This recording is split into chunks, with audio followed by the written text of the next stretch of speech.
Happy Easter, viewers. Happy Resurrection Day, viewers. I'm here live from All Saints Church next to Putney Bridge in Fulham. I don't want to invade their privacy by, walking in, so I'll just give you a brief look.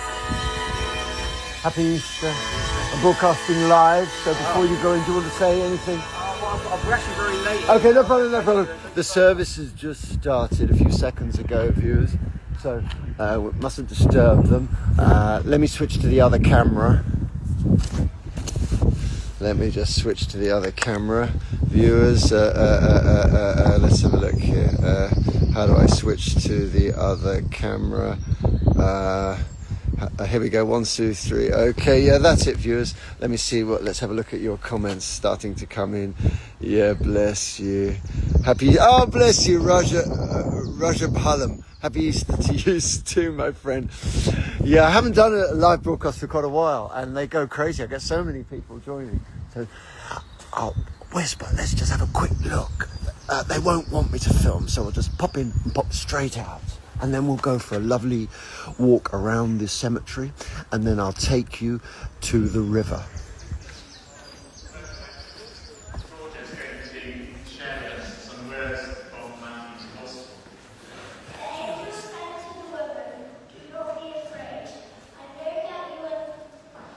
So, viewers, this is a typical Christian service. You see. Blessed are you, Lord God. It's a lovely big church. Not a single person. I'm streaming live. Do you want to speak live to the world on Instagram, my brother? Are you okay about it? Yeah, that's where you don't live here? Where do you live? Yeah, I stay in Dagenham. Dagenham, okay. Yeah. And so you're Christian? Yeah. Are you going into the church, or are you just walking through? No, but I'll be going in the evening. In the evening, and you have an interesting accent. Where are you from? I'm from Nigeria. And do you speak any? Do you speak Yoruba or Hausa or Igbo? Yeah, I'm a Yoruba. Yoruba. So viewers in Yoruba, we would say, let me try and remember. Don't tell me, because I've been learning Yoruba. It's yetu Yorubani, yetu Yorubani. Yeah. Yetu Yorubani. Remind me, will you? Is it? What do you want to say? I want to say, are you Yoruba? Which is. Okay. You're Yorubani. Yeah, Omo Yoruba. Yeah, that's it, viewers. We're practicing on Yoruba. And my brother, you are, what's your name? My name is Akinkunmi. Akinkumbi. Yeah. Is that a Yoruba name? Yeah, he's a Yoruba. Okay, Akinkumbi. Yeah. This is the whitest place in the whole of London. Yeah. You are in a 100% white area. I spotted you instantly. You are the only non-white person at this church service. There must be about 2,000 people in there. Every single person is white. And there's nothing wrong with that.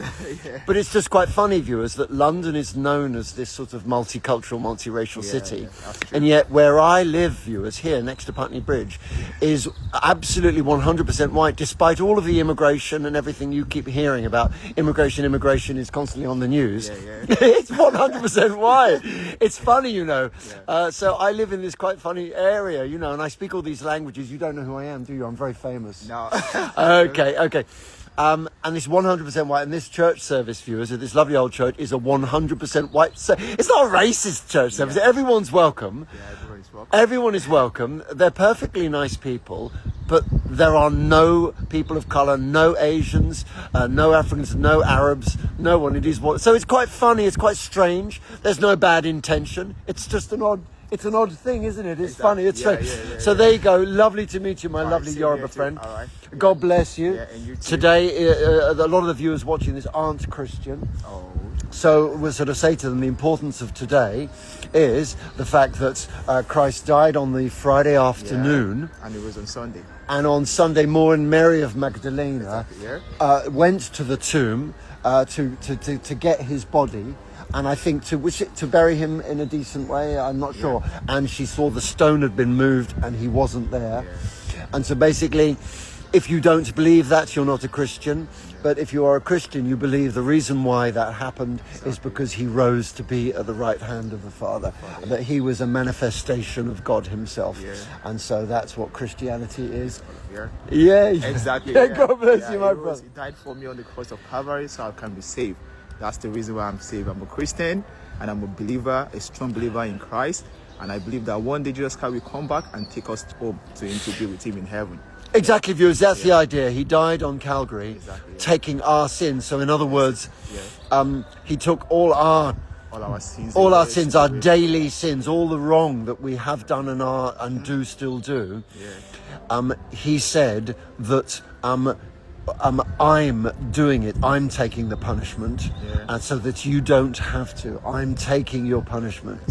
I'm suffering for your sin. It's a bit like, as an analogy, is at the airport you've smuggled drugs in your suitcase, and then someone taps you on the shoulder and go, "Excuse me, sir, could you come into this room?" And your heart sinks into your stomach, and you think, "I've just ruined my life. I was doing it for greed and money," and in actual fact, then someone shouts out, "No, that's my suitcase," and that was Jesus. Exactly. Is that a good little sort of summary? Exactly. Yeah, cool, fantastic. Thanks so much. Yeah, lovely to meet you and All giving right, me yes, so much of your time. All right, no worries, yeah. Yeah, God bless you, brother. Let me look at the comments, get my glasses because I'm so blind. Lucifer 30 has joined. That's a bit of a dodgy name on Easter Sunday. That's funny. Welcome, Lucifer. Let's have a look here, try and catch up. Okay, Kunwa Surya Pratap has written "Save London." You're welcome. That is your freedom of speech. I think you might be referring possibly to immigration, but you're very welcome to express all forms of freedom of speech. Everyone can express themselves. There are people who may not like Christianity or have a disagreement with Christianity. You're perfectly entitled to express yourself. Kunwa Surya has now written, "Why you meet Khalistani in London?" Okay, that's a pretty stupid question, but it is your freedom of speech to ask a stupid question, Kunwa. I was at the Nagar Kirtan, and there might be people there selling coffee, and I would film them. There might be people sleeping on the street, homeless or something.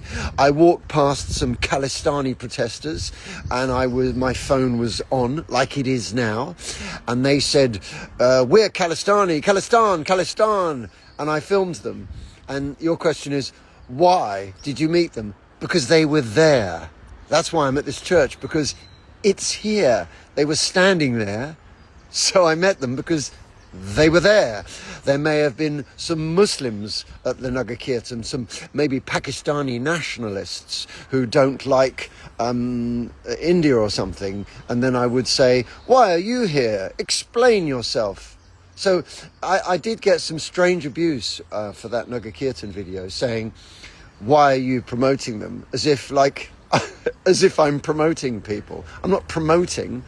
When someone, like, there are people here, I think most of them are Christian, and if they're not Christian, I'll film them. Interesting. Do you speak any आपको थोड़ी हिंदी आती है? हिंदी आती है? क्या बात है? Can I film you? I'm streaming live. No. Oh, they don't want to be filmed. Viewers, 2 Indians just walked past me. How exciting. How very exciting. Do you want to walk through views? Do you want to walk through the graveyard of this beautiful church? Let me try and have a look at the comments. Kunwa Surya has written, "Christianity is decreasing in the UK." Yes, it is. It is decreasing.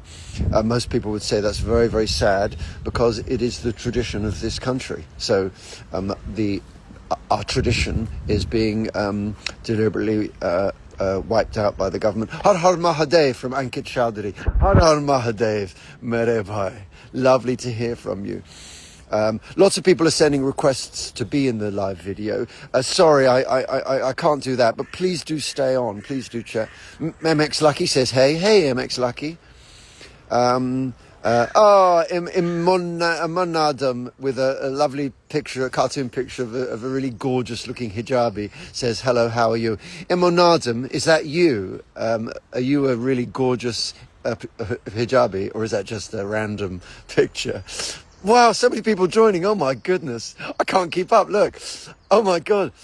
Kunwa has written, "Save your culture, bro," from extremist. Well, I respect everything that you want to say, Kunwa Bhai. And yes, many people do say that. That is a very commonly held viewpoint.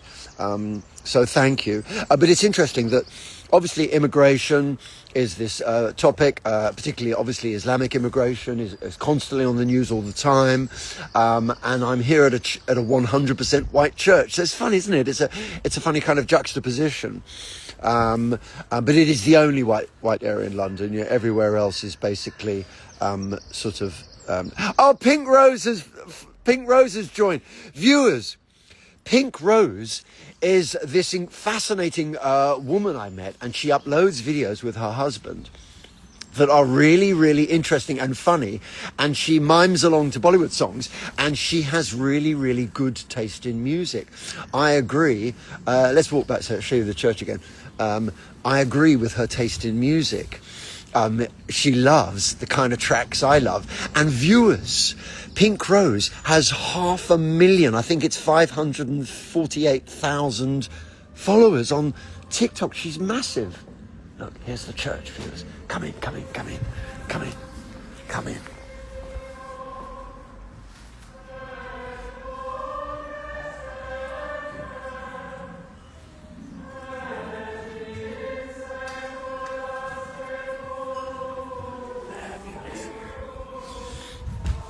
There's the church. Don't want to disturb. There's still people arriving. You know, obviously being late is not a big deal, really. It doesn't. You know, it supposedly starts 10:30, but. And very smartly dressed. You look very smart, both of you. Can I film you? Yes. Viewers, here are some very beautifully smartly dressed gentlemen. I'm streaming live to the world, and most of the viewers aren't Christian. Okay. So should we say something to them to explain, why are you here? You know, what is this? What is Easter Day? And what is this? You know, why have you come to the church today? We're passing through, but we've been. Oh, you're not attending. We've been to our Mass own already. church. Yeah. Holy Cross. Yeah. Holy Cross. In Parsons Green, Parsons Catholic Green. Church. Okay, Holy We've Cross been to Catholic Mass. Church. Viewers, a lot of you don't understand the difference between Catholicism and Protestantism. I'll talk about that later if you like. So you've been there, and why were you at church today? Why were you there today? To celebrate the resurrection, And what does that even mean? the saving of the world through God sending His only Son to die for us all. What a Be nice, resurrected. succinct explanation of Christianity. Yeah, lovely. Well, you look He is good. risen. Celebrate our Hallelujah. family. Hallelujah. Yeah, lovely to meet you. Bless you. There you see lovely people, well off, wealthy, middle class, English people, but, very polite, so happy Easter. So here's this, viewers, this is a very, very beautiful and interesting church, as well as being local. It's very, very beautiful. Let's walk through the graveyard. These are hundreds and hundreds of years of history in this graveyard. These gravestones date back centuries. It's a lovely old, let me have a look at the comments. Oh, there's Pink Rose again. So go have a look at Pink Rose, viewers, because she does these funny videos and she's just got so many followers. Oh, she's written "Hello Charlie, bye." Yeah. So she's written, "Oh, thank you." Okay, bless you. Let's have a look at the comments. Imona Dam has written, "My name is Mona. Thank you for your beautiful words." Benji. And where are you from, Benji? Mona. What is your language? I've got Urdu aate hai, Benji, because there is Muna, who is a really passionate, loyal Dobara fan, who is Somali. And you'll see her a lot. I've filmed her several times, in fact. She's really charismatic. And she was, I think, born here, but she speaks very good Somali. And her husband is Estonian. So her name is Muna, and your name is Mona. And I'm not sure of the etymology of those words. I'm not sure of the origin of those words. So perhaps, Mona, tell us, what is the origin of your name? Where are you from? Where are you standing right now? Which country? And what does your name mean? And tell us your language, and then maybe I can speak it with you. Let's have a look here. Chandan Sahni has why don't you come to Scotland? Oh, bless you. I'd love to. I get so many invitations to travel to foreign countries, but also around Britain. And so I've had invitations to Scotland. Yeah, I ought to go, really. Thank you. But where do you mean? I mean, like, what do you mean? Like, where are you in Scotland? And viewers, if you don't know much about Scotland, the long history is that my country, my racial origin, is essentially Anglo-Saxon. We are the Germanic tribes who were never conquered by the Romans, and the Scots are the indigenous people of Britain that date back for thousands and thousands of years, and so the Anglo-Saxons eventually, wow, what's through here? Look at these tombstones, viewers. The Anglo-Saxons eventually, because a lot of them were Angles from the Angle tribe from modern-day Denmark, eventually people started calling this group of tribes the Angles, even though a lot of them were Saxons, Frisians and Jutes. But they were from this region around northern Germany, Denmark, all this kind of Scandinavian area, like bearskin wearing, tough, barrel-chested men and women who liked fighting and were never conquered by the Romans, who would live in the forest and rejected Roman civilization, rejected sort of literature. They were illiterate. They rejected literature because it was too Roman. They were sort of much more English football hooligan types. The English had this reputation for being football hooligans, drinking beer, getting drunk and fighting. And this was the Anglo-Saxon culture, was independence, not worshipping any lord, allowing people to own land, but not worshipping the Lord, being independent-minded. And even though the Roman Empire was extremely civilized with great literature and art and poetry, they rejected it. Their culture, they rejected it. The Germanic people, the Romans kept, wow, what on earth is this? This is exciting. We're walking through here. I'll show you whatever I discover. I'll show you, viewers. This is the edge of Fulham Palace here, viewers. Look at the wall there. Look, there's a hole in the wall. Let's see if we're allowed to go through. The Romans, what they would do is say, look how civilized we are. Look at our great architecture. We'll take your tribal leader to Rome and show your tribal leader and join with Rome. You'll be part of the Roman Empire. The emperor will be above you, but we'll make you the ruler of this area. So sort of divide and rule. And you'll have our protection against the other tribes. You see how it works? It's just really ingenious. And of course the British used that hundreds of years later. And so that's who my people were, sort of my people. And the Scots were the indigenous people, the Celts. They spoke a different language, they had a different culture, and the English were brutal towards the Scots and were constantly attacking the Scots and trying to operate divide and rule, joining with one clan to say, we're the English and we'll protect you against the other clans. So there was a brutal history between England and Scotland, but eventually they united and lived in peace. It took a long time, but the history is quite brutal. The Anglo-Saxons against the indigenous Celts of Scotland. Wow, look at this. Wow. Beautiful. No, I was talking about the flowers, not that woman's bottom. Don't be vulgar. So look at this, viewers. Wow, what a day. Wow, viewers, we don't see this very often in England. So let me get back to this is gorgeous. Viewers, I don't think I've ever walked through here before. Can you believe it? Let me catch up with the comments. You are one of the few platforms left that understands the need for a congress of ideas. From not to cash, you absolutely lovely guy or girl. You absolute sweetheart. What a lovely comment. Kunwa Surya Pratap, I love your opinions, Pai. Oh, and I love your comments, Kunwa Surya Pratap Singh. Do you know why you're called Singh? Should we talk about that? Why is your surname Singh? viewers, the reason why this person's surname is Singh is because Guru Gobind Rai, the 10th Guru of Sikhi, he on Vaisakhi, which was yesterday, I was at Trafalgar Square, I made loads of videos, so I'll upload them soon.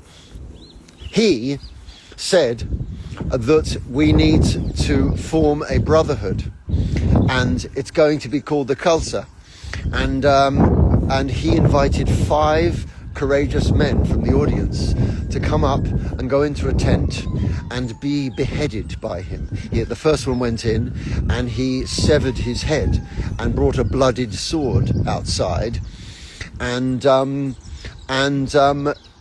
the next one came up to show his loyalty to Guru Gobind Rai, not Singh. He then revealed that actually these men were still alive. If you are not Sikh, it means that he pretended to kill them in the tent but didn't. Or if you're Sikh, then you would say that actually he did kill them and God brought them back to life. So that's the slight difference. And those 5 men from 5 different castes became the Panch Pyare. Their names were, he gave them new names followed by this new surname, Singh, which means lion in Punjabi. So this is absolutely beautiful, viewers. Look at this. Can you believe this?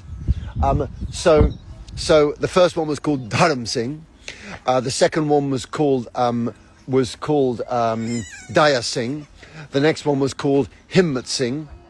The next one was called Mohkam Singh, and the last one was called Sahib Singh. So those were the names of the 5 first members of the Khalsa, this new brotherhood. And he said that women will have the surname Kaur, meaning princess. And this is the new Khalsa. So that's why this guy who's commented here, this lovely friendly guy, who I was quite aggressive towards earlier, so sorry, bhai. He made a comment about the Khalistanis, and he said, why do you meet them? And I said, because they were there, why else? And so sorry that I was a little bit aggressive to you, bhai. It's because I've had so much abuse from people, and I thought perhaps maybe you were one of them, but you're not. That's why he's called Singh, is because of Guru Gobind. Now, Guru Gobind Rai then asked the Panch Pyare, the 5 glorious guys, he asked them to baptize him. So he was the 6th member of the Khalsa. And then he became Guru Gobind Singh. And that's how it all started. So viewers, it matters because you meet lots of people whose surname is Singh, wherever you are in the world, not just India. So now you know why they're called Singh and why you keep meeting absolutely beautiful women that you just fall in love with immediately, whose surname is Kaur. So let's have a look at the comments. Mona has said, I'm from Somalia, but I live in Turkey. Cool. So Mona, so I would say to you, say tahay walalo. Say tahay. Iskubran walalo. Viewers, iskubran, it means like hello. And say tahay means like how's it going? So yeah, Mona, yeah, say tahay. Walalo. Viewers, walalo means beloved family member. You can use it for men or women, and you can use it for any age. It's very convenient. Walalo. So yeah, lovely to meet you. Mona. That means pleased to meet you in Somali, viewers. And you live in Turkey. So in Turkish, you would say Tanıştımır memnun oldum. Tanıştımır memnun oldum. That means it's a pleasure to meet you in Turkish, a very ancient language. You know, obviously the Ottoman Empire was extremely powerful and spread this Turkic language group, which is a particular language family across the world. So much we could talk about the Ottoman Empire and the things they did. And they were just, generally speaking, usually our enemy for most of the time. But we occasionally sort of maybe joined with them slightly in order to fight Russia. Yeah, let's catch up with the comments. So many comments. So many. Oh, my God. Comment. Look. Karun Vidyarthi has said, please say few sentences in Bhojpuri as well. I haven't done a Bhojpuri video for ages. I feel bad, you know. I feel bad. I ought to do some, really. So, Koisan ba! Tigba!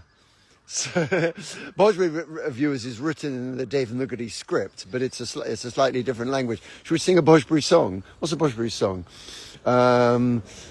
Legave la Japala Pistic, Hilela Ara District, Gila Topa Lagelu, O Gila Topa Lagelu, Kamaria, Kamaria.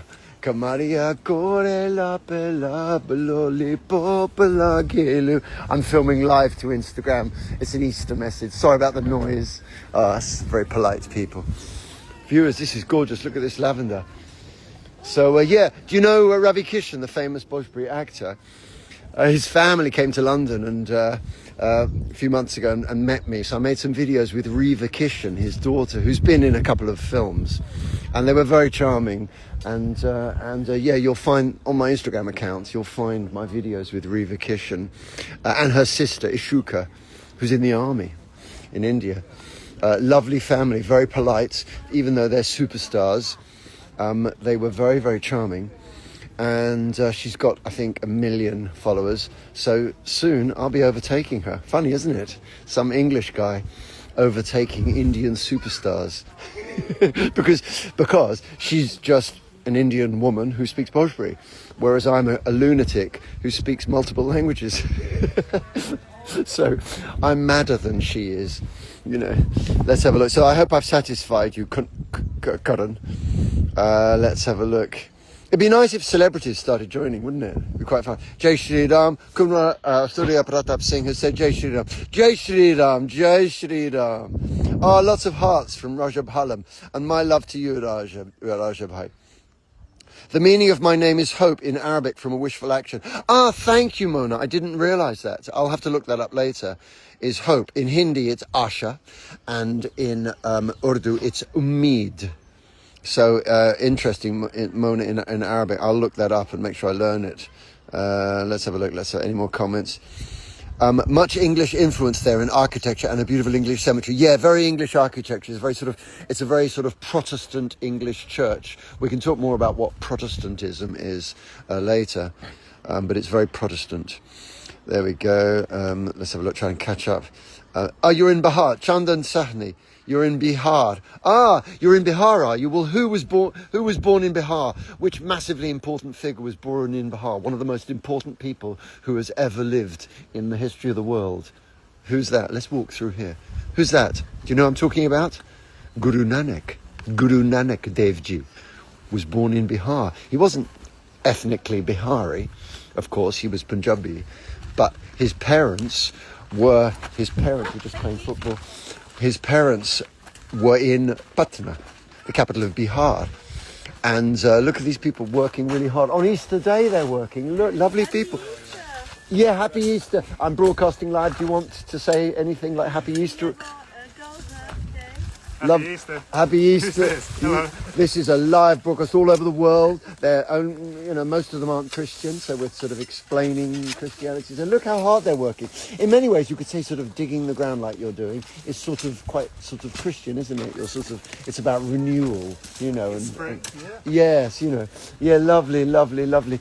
So so Guru Nanak Dev Ji actually is sort of not exactly Bihari but he was born there. And then he went back to Punjab. So it's very interesting. A lot of wonderful things happen in Bihar. A lot of my most loyal Dobara fans are Bihari. And that's what made me want to learn Bhojpuri, viewers. It's not the only language of Bihar, Bhojpuri, of course. There are other languages, Maithili, and I will learn the others, I haven't had time yet. Right, let me catch up. I've got so many comments here. I'm losing track of all the comments. Oh my God! I can't cope. There's too many. Let me fly up to the beginning. Thanks. You read a Sikh. Thanks. You read a Sikh culture. Do you mean you want me to say something in Punjabi? What do you mean? Hello, sir, from Anurag. Hello, Anurag. Zade joined, who has a really nice profile picture. Sorry, viewers. I can't help it. I'm a man. I spot things like that. Sorry. It's very vulgar. I just, I see a pretty woman and it's the brain. Ah, Dill7014 has joined. Yes. Kemcho, mere bhai. Dill is a wonderful Gujarati Dobara fan. He is a wonderful, wonderful human being. He is a really, truly noble man. So he's not, his channel isn't a public channel, so he doesn't really want followers. It's just a private channel. So there's no point tagging him or anything. A lot of my fans are just private accounts, but he is an absolutely wonderful human being, noble, courageous, and he is the greatest Indian I've ever met. Actually, I think I could say he's the greatest Indian that I have ever met. Someone's written love you. Jazali has written love you. Yeah, people often write love you, and very often it's just a guy expressing love, but sometimes it's a woman, and I'm thinking, what does she mean? And she never ever means what I want her to mean.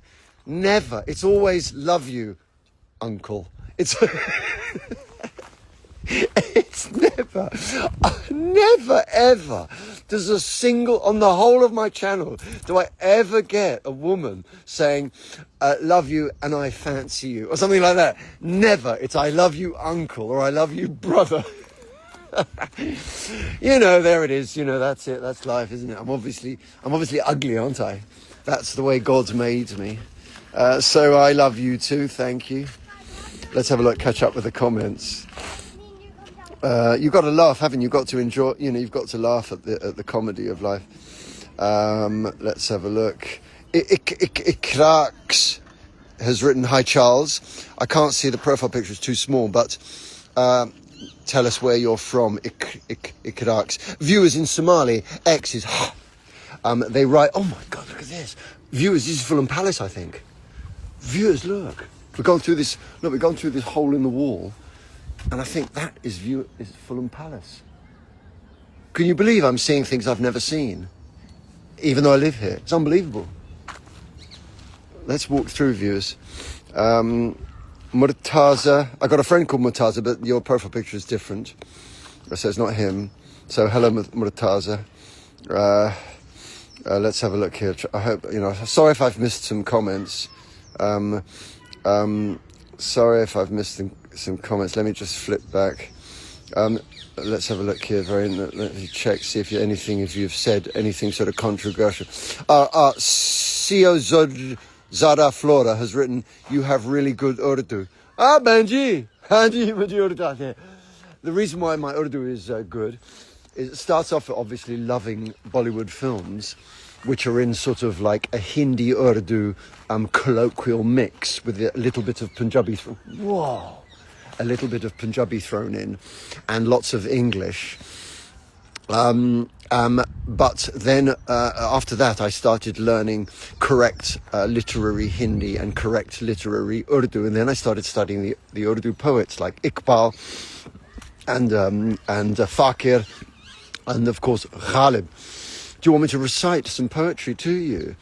Urdu poetry. What do you want me to recite? Like, obviously there's the one I've recited Fakir before, and then his son commented on the video. You'll see it if you go back. Ye dorat bhi le lo, ye shohrat bhi le lo, bhale chin lo mujhse meri javani, magar mujhko lota do, bachpan ka savan. That's Fakir, Sudarshan Fakir. And it's about take my fame, take my wealth, but please return to me the memories of my childhood. And then he goes on in the poem talking about the rain and the monsoon and the little boats he would play with in the puddles of water and in the streams, and that beautiful childhood he wants back, and it's far more important than his fame as a poet and his wealth, and it's just not important. What he wants is his childhood back. It's very interesting. So that's a bit of Fakir. Let's do some Ghalib. Okay, let's do some Ghalib. How about a famous poem by Ghalib? Humko unse wafa ki hai umeed, jo nahi janta wafa kya hai. That's quite a well-known one. It means like we want faithfulness from like pretty girls, from those who don't even understand what faithfulness really is. A lot of his Ghalib's poetry is very sad, and there's a gorgeous woman over there. Stop looking. We're here to talk about culture. And look at these people sitting outside there on a Sunday morning. Look, just sitting having coffee outside Fulham Palace. That's so English. I'll walk you over there. I think this is an incredibly English. Happy Easter. I'm broadcasting live. And this really is, you can't get more English than what we're looking at, can you? No. It's just so English. I know. Do you want to say anything to the viewers? Oh, no, I'm You don't want to? Okay, no problem. And of course, 100% white, of course. Everyone is white, even though we're in London, and we're quite central London. We're just outside the centre of London. It really is, where I live is remarkable. It's central London, just on the edge. I mean, you can walk in to the centre of London from here, and it's 100% white. Not a single person of any colour. If you see anyone who's a little bit brown, they are delivering something, or they're walking to the tube station from somewhere else, or something, they're visiting a friend. And you can literally go up to people and say, "Hey, you're brown," and they'll think, "Oh God, he's mentally ill," and you say, "You visiting someone?" and they'll go, "Yeah, I'm visiting a friend." Ah, that's nice. I could tell you don't live here. And they just start laughing. It's really weird. It's really weird. It's very odd. In the rural setting, in the countryside, you would expect it. In any country, you would expect the countryside to be more monocultural and not diverse. What's fascinating is this is in the middle of London. Not middle, the edge of London. Not the edge. Just outside, walking distance from the centre of London, for it to be monoracial. It's very interesting. It's very interesting. And they're not racist, by the way, viewers, in case you think they're racist. They're not. It's just that it's 100% white. It's weird. It's weird. If you only filmed in Fulham, Ikra says, "Hi Charles." Hi Ikra, bless you. Let me shoot to the beginning of the comments. Viewers, if you only filmed in where I live, next to Putney Bridge, you'd think, well, there's no immigration problem. Why do people keep talking about immigration all the time? I don't think there is any. I'm in the middle of London, and I think we could do with some more immigration. That's what you would think. It's so odd. It's so odd. And let's have a look here. Happy Easter. I'm brown and in London with my mum. Celebrate the real T2 gal with a very pretty profile thing. I'm Easter. I'm brown and I'm in London with my mum celebrating Easter. Well, where are you in London, the real? And tell us your name. The real, and why are you brown? Like, tell us your ethnic background and where, and are you from somewhere? Are your parents from somewhere? Do you speak any interesting languages? Because obviously the word brown is a bit meaningless. It could be anything really, couldn't it? It could be Arab, could be sort of North African, it could be sort of South Asian. So it's a little bit, so tell us, and then I may be able to speak your language, and if you don't speak it very well, tell me your parents' language, and then I'll speak to you in your parents' language, and then you will say, "Oh, you speak it better than me," and we can have a laugh. I enjoy doing that, and then the parents fall in love with me and say, "Oh wow, I wish my son would learn it. I wish my daughter would learn it." It's good fun because just languages are so beautiful.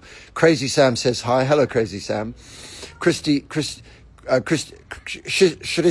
Sharma says boy with some asterisks. You're from Goa. So do you speak, so if you're from Goa, do you speak Malayalam? I would say Sugamano. I would say Sugamano to you, Benji. I would say Tangla Kandadil Vardariam Sandosham. Tangla Kandadil Vardariam Sandosham. It means it's a pleasure to meet you, but I don't know your name. Nov Rose 88 says that he or she is from Malaysia. I think the profile picture is of a woman, so she is from Malaysia. I've got loads of fans from Malaysia. Loads of them. It's interesting. So, welcome. But Balaji is from somewhere in India. It says Tamil. Balaji is Tamil. Vanakkam Balaji. I think it's a guy. I can see a guy's picture. Yeah, Vanakkam. Tumbi, viewers, Tumbi means younger brother. Anna means older brother. So he would probably call me Anna because I've got this grey hair which irritates me, and people keep calling me older brother, which annoys me. It's better than uncle, and so to him he would be Tumbi, and you would say Vanakkam, and then you would say something like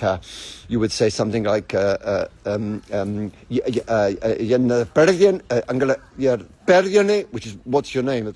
in the British, then you would say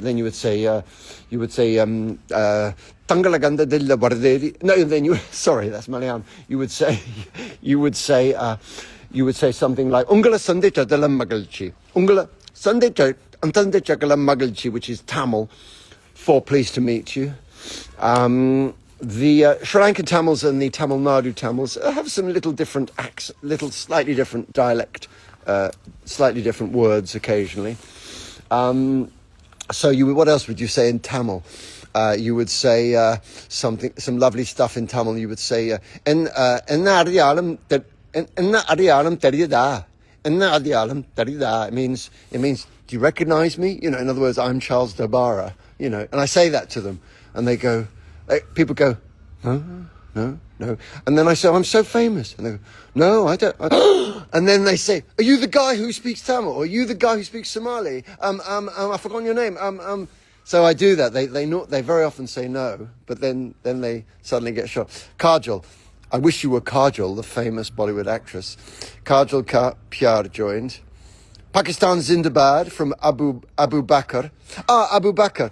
Viewers, Abu Bakr was can you remind me if there are any of you are Muslim, because Abu Bakr was he family or companion of the Prophet Abu Bakr? I think can you remind me, viewers, was he family, was he bloodline, was Abu Bakr, I think he was bloodline, I think he was family, a cousin of the Prophet Muhammad, not one of the companions, because I've got both Shia and Sunni fans, so we talk about the Shia philosophy and beliefs and the Sunni beliefs, and of course the Sunni believes that Islam should be spread by his companions, but the Shia believe, because of certain things written in the Hadith, that the Prophet wanted Islam to be taught by Imam Hussein and by Ali and by his blood relatives, and there's the big disagreement, rather like Protestantism and Catholicism. People who believe they read the same book, but they completely disagree about how to worship God. It's amazing, and they're literally slaughtering each other for years and centuries. Even just during my lifetime in Northern Ireland, you know about the troubles in Northern Ireland. People literally shooting each other because of simply for being a Catholic and having a drink in a pub, or being a Protestant and just sitting there having a cup of tea. They would just I'm scared to say the word that begins with K on Instagram. Instagram's not so bad. It's TikTok that's really awful. You say the wrong word and the algorithm cuts your feed. It's ridiculous. So I think Instagram's not so bad. It's got better now. Now, should I say something controversial? It's got better now that the communists have been defeated in America. Now there is the Donald Trump presidency. Instagram is now not censoring people so much. It used to carry out massive censorship. So now, if you say things, probably the feed won't be cut. And it was very frightening before. People were scared to talk about things, and now it's a bit more relaxed. But I don't know how relaxed it is yet. I'm not sure. Certainly some things that relates to, like the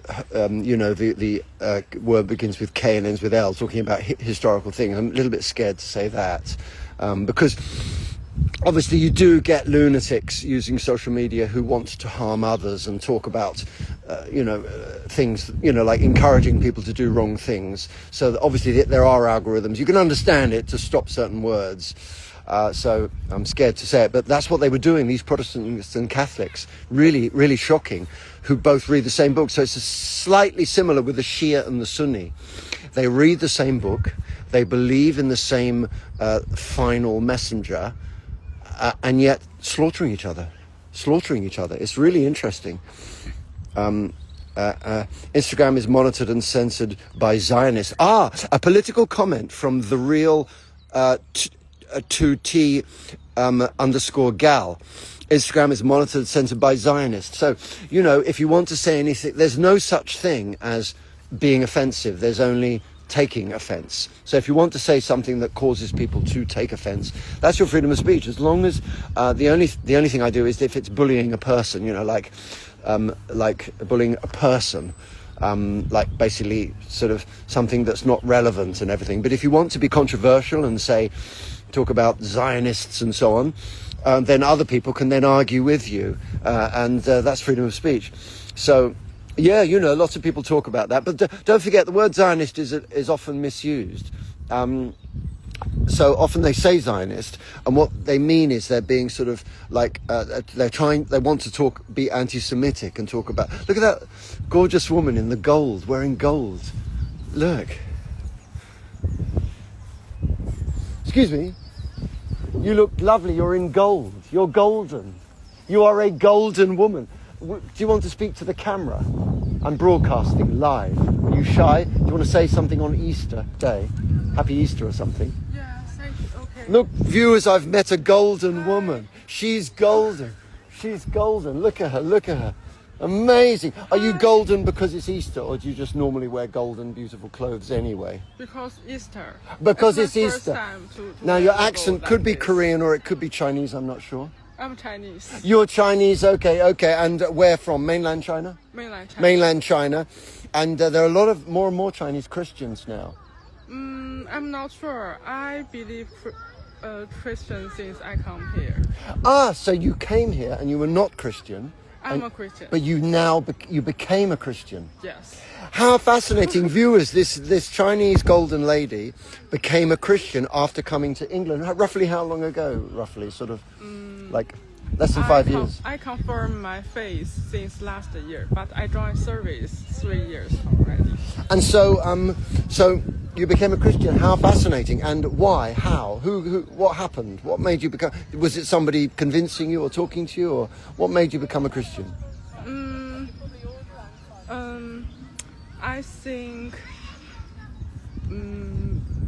the reason why I confirm my belief is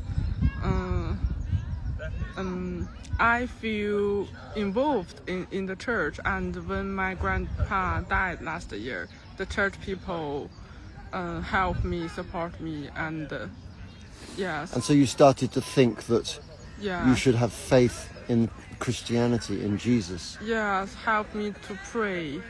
How lovely! Yeah. How lovely! Yeah, how lovely! Lovely to meet this beautiful Lovely to meet golden, you too. Thank wonderful. you. Yeah. Thank you. Ni hao, ni hao. Yeah, I don't speak much Chinese, viewers. It's not really my area of the world that I'm in love with, this East Asian area. But how interesting! So a woman from a sort of an atheist communist country who has believes in God, you know, because my viewers basically they're religious. They believe in many faiths, but they're not commies, and China is a communist dictatorship. And so how lovely, you know, that she's joined just a religion, at least just something, anything other than communism. And look at this guy. You look a little bit like a young version of Arnold Schwarzenegger. Can I film you? No, I'm all right, thanks. Oh, he wouldn't let me film him. He looks like Arnold Schwarzenegger, but he was shy. Yeah, viewers, let me catch up with the comments, because I was talking about something and I got interrupted. I've forgotten. I think it was about Shia and Sunni I was talking about. Stay tuned, because I'm making loads of videos about the Shia and the Sunni. I just need to edit them and put the music on and everything. So stay tuned. Let's have a look here. Tell about, right, someone's written, King Dave 007, James Bond, has written, tell about Tamil people. The Tamil people, Tamil viewers, although Sanskrit is the oldest written language, it's not, people just don't go to the supermarket and just ask for some food in Sanskrit. Tamil is the world's oldest living language, the indigenous people of the Asian subcontinent, the Tamil people, the world's most beautiful people. Tamil is ancient. And as you know, I've learnt to read and write Tamil very slowly, not as easily as my Hindi or my Punjabi or my Urdu or my Arabic or my Somali or my Pashto. But just, you know, very slowly I can sort of read it like a child.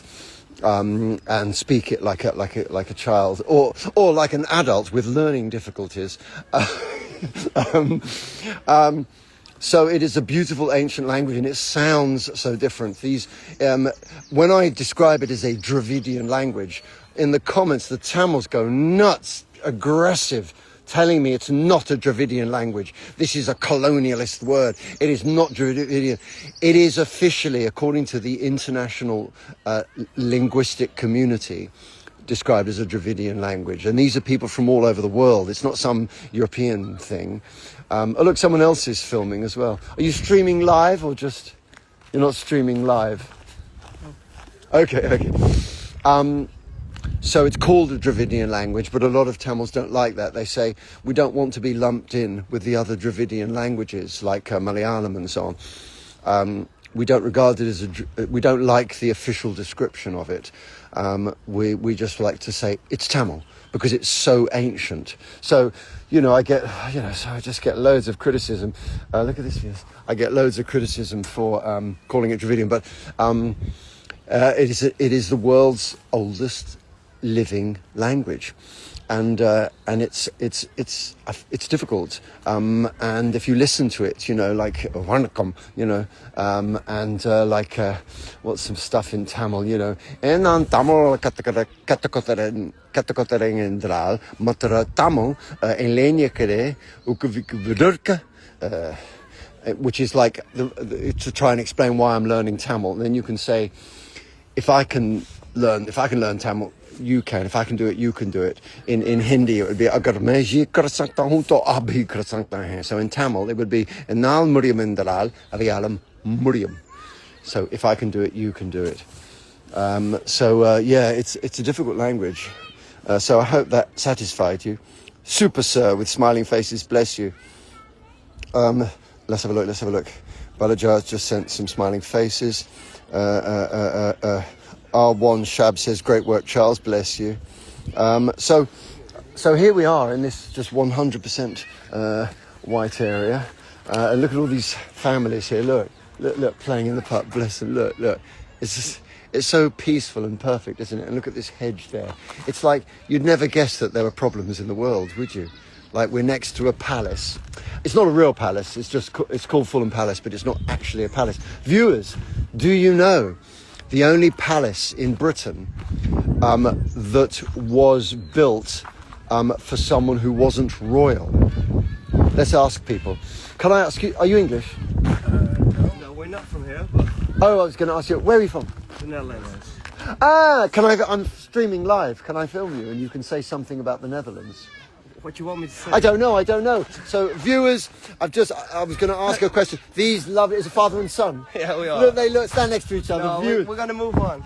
Do you want to say anything about the We Netherlands? go to Fulham. Oh, okay, no problem. Lovely to meet you. Bless you. Oh, bless you. All right, so they don't know about it. Viewers, there's a place in England. If you do come to England, tell me, and then maybe we'll go there together. Which is a palace, and it's the only palace ever built for someone who was not a member of the royal family, and you would never have. This is sort of colloquially called Fulham Palace, but it's not a real palace. Are you English at all? You are. I want to ask a technical question to see if people know the answer. Can I test you? And maybe test these people. I'm streaming live, so is it okay to... Right, so viewers, I've met this lovely English couple. Welsh, okay, sorry, what an insult, viewers. The indigenous people of Britain, not the invaders, which is basically my lot. The aggressive, warlike, drunken invaders were compared with the beautiful, more gentle, civilized people. And if you're gentle and civilized, you get conquered. That is basically how the world works. And so there's only one palace in Britain that was built for, and it's a proper palace, that was built for someone who was not a member of any royal family or just not royal at all. There is only one because of his immense power and how much he was respected. Do you know which one I'm talking about? Do you know what it is? You think it's this one? No, this is not a real palace. It's like a joke word. Oh, right. But it's a real palace. absolutely massive, bigger than most palaces in Britain. It's one of the biggest palaces in Britain. It is a proper palace, a real palace for someone who is not royal. Blenheim Palace. Yeah, he got it, this guy. This is a good guy.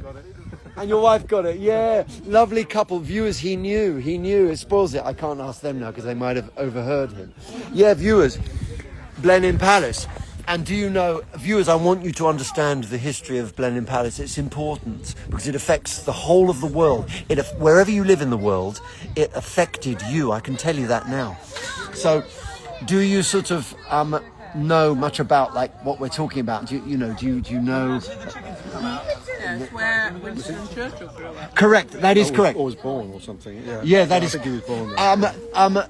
Yes, but regardless of Winston Churchill, who's the guy? Not The Marlborough, Duke of Marlborough. Isn't the Duke of Marlborough, but he's just a guy. He wasn't a duke; he's a guy. And his what was his first name? Don't worry if you don't know. It's a bit of a naughty test. John, just some bloke called John, right? He became the commander of the English forces in Europe fighting France in the early 18th century, and he did so well. He became the Duke of Marlborough, and because he in 1704 he absolutely finally slaughtered the French in the biggest crushing victory that changed the whole world, viewers, the whole world. And his wife was a real, what you would call a really sort of kind of like publicity-seeking, very clever woman who wanted to use his victory and kept trying to get Queen Anne to give them more money. And one of their demands was that all of their children, in perpetuity, forever and ever, should be called Duke, which is the highest nobility, viewers. It's Duke, Earl, Marquess, and then Viscount is the lowest one. That's the order of it. Duke is one below royal, one below king. So they said that all of our offspring forever must be called Duke. It was one hell of a demand for someone who's not royal, just because he won a battle. And the king and then Queen Anne agreed to it, and that's why there's a Duke of Marlborough now. We now have a Duke of Marlborough because of that demand. It's fascinating. Lovely to meet you. Yeah, viewers, that's why there is now a Duke of Marlborough who now lives in Blenheim Palace, and that's why it's called a palace, because John Churchill was the head of the British forces. Britain was a new country. It was actually really England. But the Act of Union with Scotland and Wales came at the very, very beginning of the 18th century. I think it was 2 years before. I think it was 1702. I think the Act of Union, or 1703 or something. He crushed the French. He beat the French. Absolutely massacred them. About 20,000 of France's most elite, snobbish cavalry and ruling elite soldiers were killed by the working class, meritocratic, Anglo-Saxon and Celtic soldiers. And that changed the world. I'll tell you why. Let me double check on the comments before I talk anymore, in case you're demanding that I someone's written love from Tamil Nadu. People who watch Peaky Blinders might connect. Yeah, I've never watched Peaky Blinders actually, but I do know the program. It's about rough cockneys, you know. Regards from Panama. Ah, lovely. May you please sell out Dukov. I don't fully understand sell out Dukov. Can you write that again? Because I don't know what you mean. Hope I can meet you. Please visit Malaysia. How can you learn about multicultural as well? Here you can learn about... Malaysia has all sorts of cultures, but let me finish talking about the Duke of Marlborough. Okay, so viewers, it isn't a boring English thing. It's an international thing because in the late 1600s, the power in Europe was France. There was no such country as Britain, and England was this little tiny little place, this sort of little island off the North Sea, and it was just as important as Norway and probably less powerful than Sweden. And it wasn't important, and France was the power of the world. And the colonial settlers arriving around the world in the Indian subcontinent and the North American colonies were French. And North America was becoming a French-speaking colonial area. And everywhere else, India, Asia, and Africa, was becoming French, because France was the power of the most powerful country in Europe and in the world. And the world was gradually turning French. Everybody in England who wanted to succeed in their life, oh look, non-whites. Do you speak تتكلمين عربي؟ और आपको उर्दू आते हैं? क्या ज़बान? Do you speak Arabic, Urdu? They just walked away.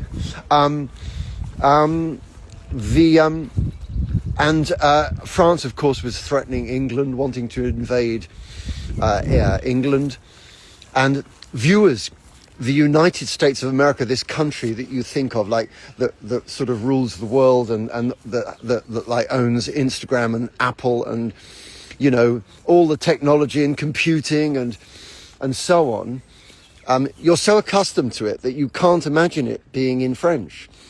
Deep within your minds, all of you viewers, you just think, America, yeah, they're sort of like, you know, sort of mainly sort of like, you know, English culture. Their culture is based on English culture, and they speak English, and the international language that you have to learn to do business is English, you know, because like, you know, like technology is English. And we sort of like they're all English words like Apple and Microsoft and, you know, Windows, you know, all these words, they're English, you know, and you can't, viewers, it nearly wasn't like that. It nearly was entirely French. In order to succeed in England, you had to learn fluent French because that was the international language. The language of diplomacy was French. The world's language was French. People all over in Asia, if they wanted to do business with Europe, they had to learn French or get a really good interpreter. And nobody had to learn English. England was some little island. But in 1704, John Churchill headed the English armies, and with this Belgian guy, at the Battle of Blenheim, which is just sort of on the border, I think it's just over the border. I think it's on the border between France and Germany. Remind me, viewers, whether it's just. It's just right near Belgium, Germany, and France. Blenheim, modern day Blenheim. The border of France and Germany, of course, keeps moving. At the Battle of Blenheim, he beat the French, and he didn't just beat them; he beat their finest soldiers. So finally the power of France was crushed, and then finally in the following few months he mopped up, in other words, beat the rest of the French armies, and the power of France in 1704 was destroyed. And in the history of the world there are really 2 or maybe 3 battles that changed the course of history. The first, as I'm sure you know, was in 488 BC, the Battle of Thermopylae, where the Greeks, the Spartans, beat the Persian Empire. And the next battle was 1704, when John Churchill beat the French. And then you could argue the next one was when a resurgent France under Napoleon was beaten in 1815 at the Battle of Trafalgar by Wellington, Lord Wellington. Arthur was his real name, Arthur Wellesley. And of course you know him as so those 3 battles, but the most important one, you could say it's Thermopylae, because then Europe would have become Persian. It would have become Iranian. And it would have probably ended up being Islamic. So you could argue that the Thermopylae in 488 BC was maybe the most important. But if the Battle of Blenheim hadn't happened, you'd be speaking in French, we'd be speaking in French. Instagram and all the other apps would all have French names. And Les États-Unis would be the name of the United States, and Donald Trump would be speaking in French. He'd have blonde hair and be speaking in French, It's hard to really get that through your mind. It just seems so weird because you think of France as being sort of not such an important country, and that America is, but that's exactly what would have happened, viewers. They're already French speakers. And look at Quebec now in Canada, French-speaking Quebec. You see? They love their language and they love their culture, and they don't like us, viewers, the English. So that almost happened, except for this guy who headed the armies, and of course all the brave soldiers, but obviously the general who worked out the strategy gets the credit. You know, that's life, isn't it? The top guy gets remembered, and then everybody else's names are, you know, rather forgotten. But it's the same in all cultures, in all countries. Not really. That's not an English thing. And one of the reasons we, in inverted commas, beat the French. One of the reasons is that France had more of a class system, and England was more meritocratic because of our Germanic origins. That's why we were the Anglo-Saxons, bearskin wearing, drunken, tough, forest dwelling macho men with strong macho wives. Not the prettiest people by any means. Look at me, I'm not not the prettiest people. The prettiest people are the Tamils and the rest of the Indians. But it was that culture of meritocracy that you could rise up in the British Army and later on the Navy by courage, not by who your dad was, what class you were. Whereas the French, it was based very much on class. And what happened is, if you wanted to join the French military, if you were rich, you would never serve in the infantry where you'd be walking along on the ground. You'd serve in the cavalry where you would own a horse. So the cavalry were the upper class and the infantry were the working class. Whereas in England, it was mixed. You were given a horse.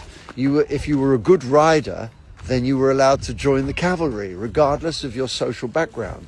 So there was more meritocracy in England, and that meritocratic, freedom-loving Anglo-Saxon mentality of not worshipping any guy, any lord, any landowner, believing in individual rights and that individual freedom, this kind of Protestant attitude where nobody is holy.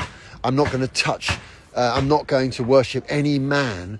I have a direct relationship with God, and the king is a guy. He is a bloke. He is just a man, and I love my king like I would love a family member, but I do not love him like I would love a deity. He's a guy, and I do not worship the king, and I will take down the king if he becomes a bad king. This was the Anglo, and it was a new thing. It was new. It didn't exist really in other countries. In other countries, people had great reverence for authority, and the English culture was a lack of reverence for authority. Simply, no matter how high someone was, they were simply regarded as being just a powerful, wealthy, landowning guy. And so that's why the English beat them. And that changed the whole course of history. That's why it was England that colonized India. Later on, of course, Britain.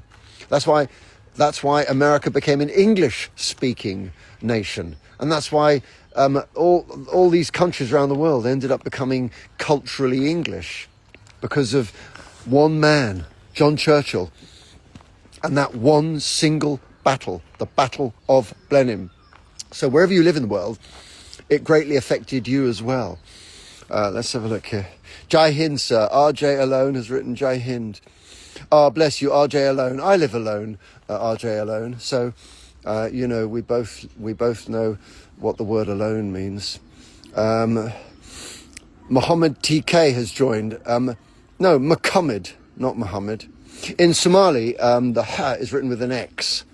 So the Prophet Muhammad and things like that, it's with an X, not an H. Don't forget that those are Roman letters that we're using. Nobody called the Prophet Muhammad, nobody wrote his name in Roman letters. It was written in the local script, which was Arabic. So it's funny, isn't it? We say, Muhammad was written with an H. No, it wasn't. It was written with a certain circular symbol in Arabic. Funny, isn't it? Oh, look, there's a bench. Should we sit down for a second? Look. Let's sit down, viewers. Look, what a lovely English summery day with lovely green grass. You can't get more English than this, viewers. Look. After this, we should go to the pub, watch the football. Let's have a look at the viewers. I'll carry on walking. I'm going to take you down to the river, viewers. I'm going to take you down to the river. Stay tuned.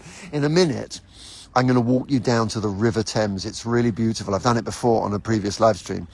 It's beautiful. So don't go away. I'm going to do that with you now. Imon Adam says yes. I'm not sure what you're saying yes to, Mona, my lovely sister. Ganesh has written Lollipop Lagelu. Lollipop Lagelu. That, viewers, that's a famous Bhojpuri song. Sung by, is it Sanjay? Who sings it? It's Kesari. Remind me. Yeah, I think it's him that sings it. Good for you. Someone's written, Novroz has written, okay. Let me catch up on the, someone said, Ganesh has said hi to Mona. Ganesh has said hi to Mona. How lovely. So you've got Ganesh, who is presumably a lover of Lord Ganesh. We can talk about that if you like.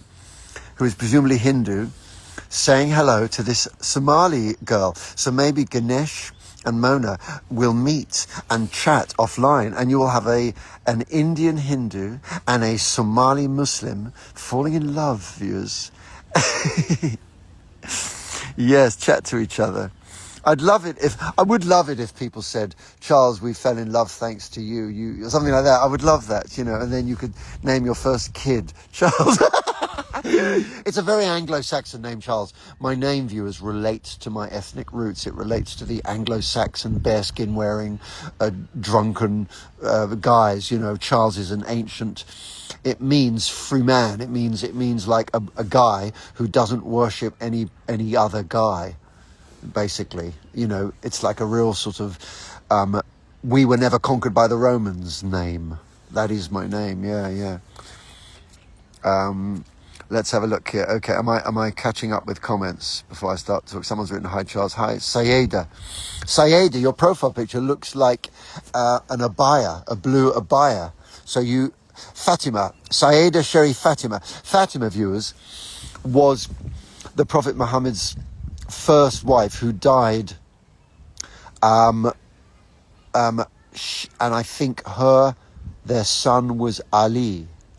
I think Ali was the son of Fatima, and Ali, because he was a family member, is much loved by the Shia Muslims, and they will say Madad, Ya Madad Ali. I think it's Ya Ali Madad. Can you remind me, viewers? I always get it wrong with these Shias.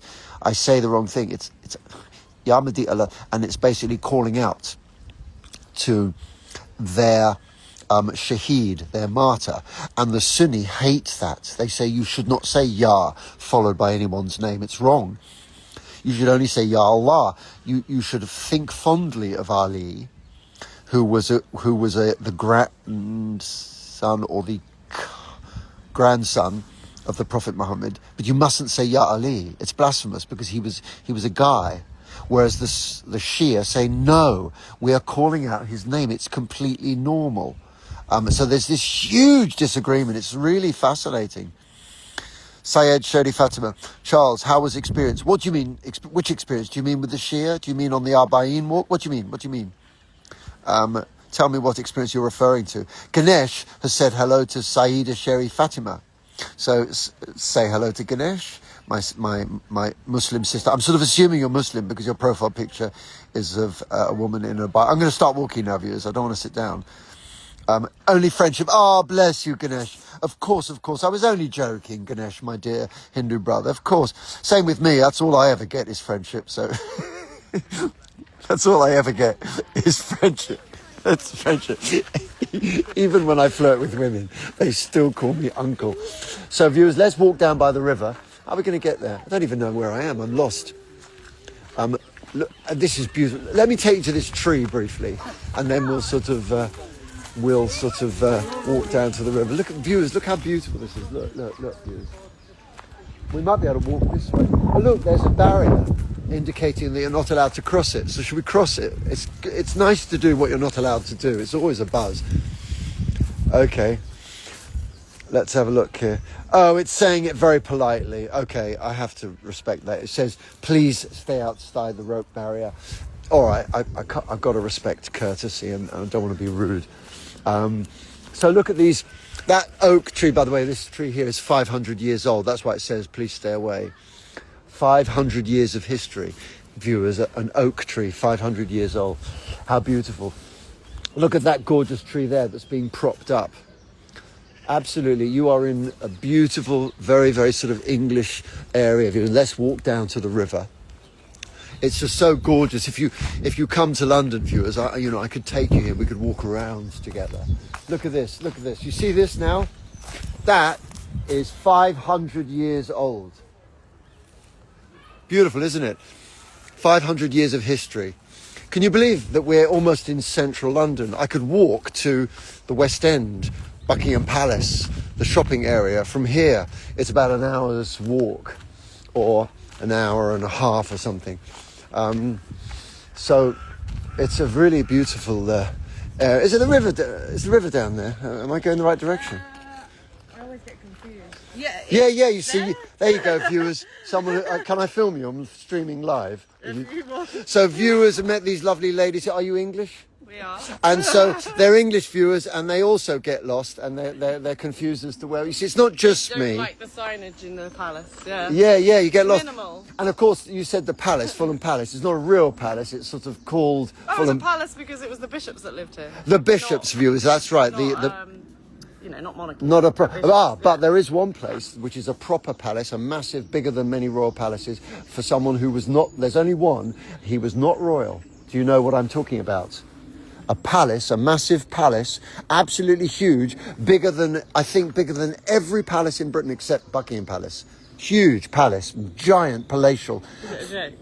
No. And he was never a member of the royal family, nor are his descendants members of the royal family. But he managed to get permission to call his house a palace. Don't know. Shall I give you a clue? Elton John or something. No, not a celebrity. No, it was someone who led the English armies against France and saved Britain and made the whole world become English. And everybody had to learn English. And America became English instead of French. John Churchill, the Duke of Marlborough. He managed to extract millions of pounds from the King and then Queen Anne to build Blenheim Palace. He got permission to call it a palace. Him and his wife were very grasping and clever, and she was probably the world's first ever spin doctor or PR consultant. And she got loads of money, loads of land, and so it's a palace. It's called Blenheim Palace, and he's not royal. So yeah, bless you. Happy Easter. It's that way somewhere. Yeah, bless you. you. Through the church and you're Lovely, friendly English people, viewers. Yeah, happy Easter to you. Bless them. Bless them. Lovely. I wish all English people were like that. Unfortunately, very often they're snobs, I love Ali, but we have to say Ya Allah because we believe that this is from Mona, because we believe we can ask everything from Allah only. So Mona is a Sunni. Somalis are pretty well all Sunni Muslims, and so they don't agree with saying Ya Ali, because they believe you should only say Ya Allah. You should only say Oh to God. You should not say it to a person. And the Shia, who are a small minority, disagree. And so when I upload Shia videos, when I sort of, when I'm filming some Shia giving their opinions, the Sunnis say, this is shirk, which means this is polytheism. They're worshipping a man. It's wrong. But they don't bully me. They just say that the Shia are wrong and I disagree with the Shia. But they don't bully me. They don't try to say that I shouldn't film the Shia. And I really do respect them for that. They realise that I will interview people who want me to interview them. And I will sort of see the good in people. and they just argue and with the Shia and say Shia is wrong. They will say things like Shia isn't even Islam, it's wrong, they're not even Muslims, and they'll be very angry for religious and political reasons. But they don't bully, and I respect their right to say that it's wrong to say Ya Ali. And these are lovely people, lovely people. So you're lovely, Mona, and you are perfectly entitled to express your view. God bless you, my lovely sister. Let's have a look here. Lovely emojis coming from people. See if that salam from Syed. Syed, I was with some. Who's that? Fakat 01 and Singh Versha 058 joined, but there's only one profile picture. That's interesting. So it says two people with one profile picture of a very pretty woman. Sorry, I'm doing it again. Sorry. Let's have a Themeniverse joined. Simran joined. So we see the Dobara family. We're all very good looking. All the women are really pretty, and all the men are very handsome.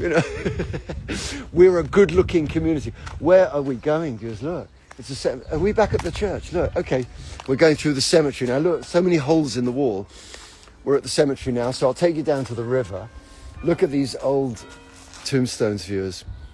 Look, how interesting, how old this is. Could be hundreds and hundreds of years old. Look, can't even read it, it's so old. Look, and not very well kept. There was a question. What was I going to answer? That's a question. Let's have a look. Basically, Hazrat Muhammad, peace be upon him, asked for help from Allah. Hazrat Muhammad, peace be upon him, asked for help from Allah. Okay. Let's have a look here. Bonjour from C'est toujours Sagar. Bonjour, mon ami. Bonjour. Were you with us when we were talking about Britain and France and how, let's go this way, viewers. Wow, look at this tomb. Look, viewers, look. It looks like a sort of it's shaped like a person, look. Look. And someone's put little Easter eggs there. The egg symbolizes rebirth, you see. Look more here, viewers. Look. Look at these tombs here. Look at these. Look, like sort of shaped like people, like Egyptian style. Look. That's where we'll all end up, viewers. We only live for a short amount of time. So let's have a look. Let's have a look at the comments that I have to reply to. So the Indian flag there from Ashtamat. Bonjour. Yeah, so bonjour from C'est toujours Saga. Bonjour. I don't know whether you're in France. Tell me where you are. He might even be African from one of the francophone African countries, because there are these French colonies. Wow, viewers, look at this. Absolutely amazing. Look at it. Amazing. Yes, it's. Let's walk through. Do you speak any languages at all? Yes. Foreign languages. Can I film you? I'm streaming live. Can I film you? Viewers, I've just met this chap here. What languages do you speak, young man? I speak Spanish, Arabic, Moroccan. تتكلم عربي؟ أتكلم عربي. أنا أتعلم العربية. من المعلمين من الناس. Yeah, and I'm also learning the Algerian dialect, which is slightly similar to the Moroccan. So you would say Sahahoya. Sahahoya. Viewers, nobody else says that. It's not really proper Arabic. It's a kind of colloquial thing. Yeah. And you would say sort of washalak sava. Sava, washalak lebes. Right, so in Algeria you say washalak sava, in Morocco you say washalak lebes. No, that's in Algeria. In Morocco you say kider lebes. Kider lebes. Kider lebes. Yeah, kider lebes. Yeah. Fantastic. Lovely to meet you. Cool. Happy Easter. Are you here? Are you Christian, Muslim? What's your religion? I'm Muslim. You're Muslim, and so you're Muslim, and you're here outside this lovely, really historical, beautiful church. Definitely. And so, do you know? Have you heard of someone called Charles Dobara? At all? I've memorized more of the Quran than any non-Muslim in the world. I'm very famous. Really? Yeah, I'm very famous. Yeah, Really? if you Google me, Okay, yeah. yeah, you definitely. Google me, you'll see me there. 'Cause- Yeah, I've taught myself classical Arabic, and I recite from the Quran. Do you want me to recite to you? Yeah, definitely. Yeah. Okay, let me recite some. Even though it's Easter, viewers. Even though it's Easter, very important Christian day. Here's a lovely Muslim guy. What's your name? Yasin. Yasin. So Google me. Carry on Googling me while I recite. What's your name? Charles, and then my surname is Dobara. A. And then you can write afterwards Quran, so that Google will recommend the Quranic stuff. Let me get my glasses. Let's have a look here. Reject the cookies. Don't accept the cookies. He's on private browsing, which is always it. Reject. That's it. There you go. Look. Did you see that one with the van? See that one? You must have seen that one. It's very famous. Do you not know it? I think I've seen it. He thinks he's seen it, viewers. He's just trying to get a signal from his mobile. I'm on Ealing Road in Wembley, just on my way to the Trader Centre. I just saw this van. Seen it before? And so, Yeah. being English and not Muslim, I know that a lot Wembley, of people, yeah. You've seen it? Yeah. Okay, viewers. So he's seen me before. So, viewers, the Quran begins with Bismillahirrahmanirrahim. Alhamdulillahi Rabbil Alamin Rahmanirrahim Maliki Yawmiddin Iyyaka na'budu wa iyyaka nasta'in Ihdinas siratal mustaqim Siratal ladina an'amta alayhim Ghayril maghdubi alayhim waladdallin. Ameen. So there you go. It's good to study it and memorize it. Definitely. You don't have to be Muslim. I'm not Muslim.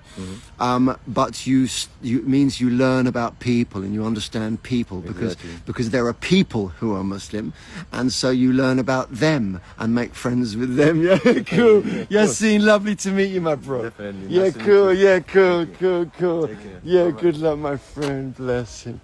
There you go. So reciting a little bit of Arabic there in the graveyard of a Christian church. How interesting. Meeting a Moroccan Muslim in the graveyard of a Christian church, reciting the Quran with him. My life is weird, viewers. I mean, it's a weird life I lead, isn't it? It's odd. It's odd. Happy Easter. Mona's written very proudly. Viewers, by the way, if you want me to recite the Bhagavad Gita, if you want me to do some other stuff, I will. You know, it's not just a question of any particular religion. You know, I can switch to other languages and other faiths. You know that I read Sanskrit, and there are videos of me, if you trawl through my channel, of me reading verses from the Bhagavad. No, it was actually from the Upanishads. It wasn't from the Bhagavad Gita, but it was classical Sanskrit. So I was reading Sanskrit. It takes a long time, but it's quite. Is there an event or something? Okay, so viewers, there's a Fulham match, Chelsea against Fulham versus Chelsea, the local. Right, so there's a football match taking place today, so there's security here. And can I film you? I'm streaming live to Instagram. Can I film you? Can I film you? Oh, you're shy. Can I? Oh, they don't want me to. You look quite similar. Your hair's the same. Are you brothers or something? You got the same hair. And do you speak any Matahi Somali? Somali? Well, say hi. Well, can I film you now? Come on. Oh no, he doesn't want me to. Let me film the back of his head. Viewers, he's shy, doesn't want to be filmed. But he's Somali. Well, say hi. Do you not know? Viewers, that means do you recognize it? You've seen. I think I've seen you on TikTok. He's seen me, but you don't cover your face and I'll film you with your hand. Okay. He doesn't want me to film him, but he's seen. on TikTok Yeah. before. What was I doing? You speaking to Somali uncles. Yeah. Okay, cool. Yeah, but it's someone next to Lalo. I'll film his legs. There you go. There, he doesn't want his face. Don't worry. I didn't get your face. They're a little bit shy of filming them. Yeah, but it's someone next to Lalo. Yeah, stay tuned. I hope you're following me. And follow me on, not just on TikTok, follow me on YouTube and Instagram as well, because I post there. And on YouTube, I post longer videos. So subscribe to my YouTube channel. Yeah, but it's someone accent. Lalo. 2 Somalis viewers, British-born Somalis. Muna, are you there? Our Somali viewer, are you there? You're watching this interaction in Somali, Mona. See if I can find you. Say something. Say hello to us. Where are you? Let me have a look.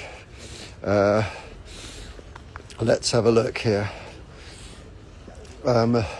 Makeup artist. Yadav makeup artist has joined.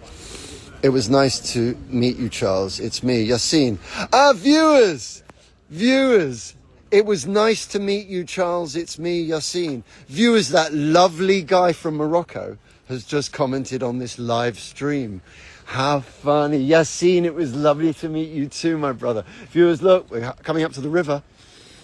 Isn't that lovely, viewers? I meet a random guy sitting on a bench, and he's now in our live stream. What a lovely young man. What a lovely guy. And maybe he doesn't live here because there is nobody non-white living here, but he might live nearby in another area. Funny, isn't it? You see someone of colour and you know they do not live in your area because I live in a 100% white area. So I just say, where do you live? Knowing that they don't live in my area. It's funny, isn't it? It's very weird. It's funny. It wouldn't be weird in the countryside, but it's weird.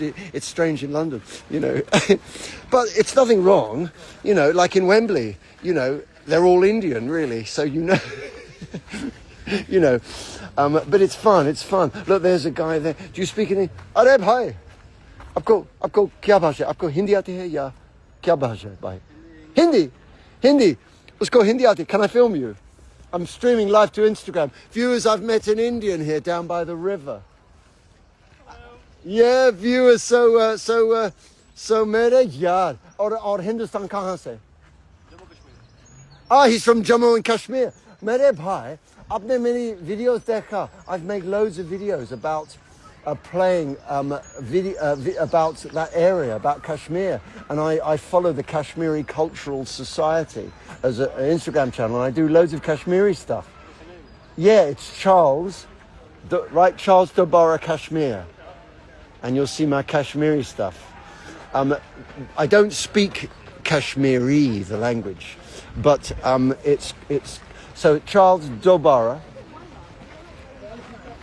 And then write Kashmir, and Google will show you those particular videos, the Kashmiri videos.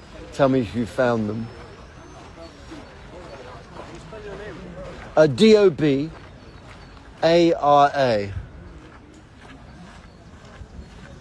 He's doing it.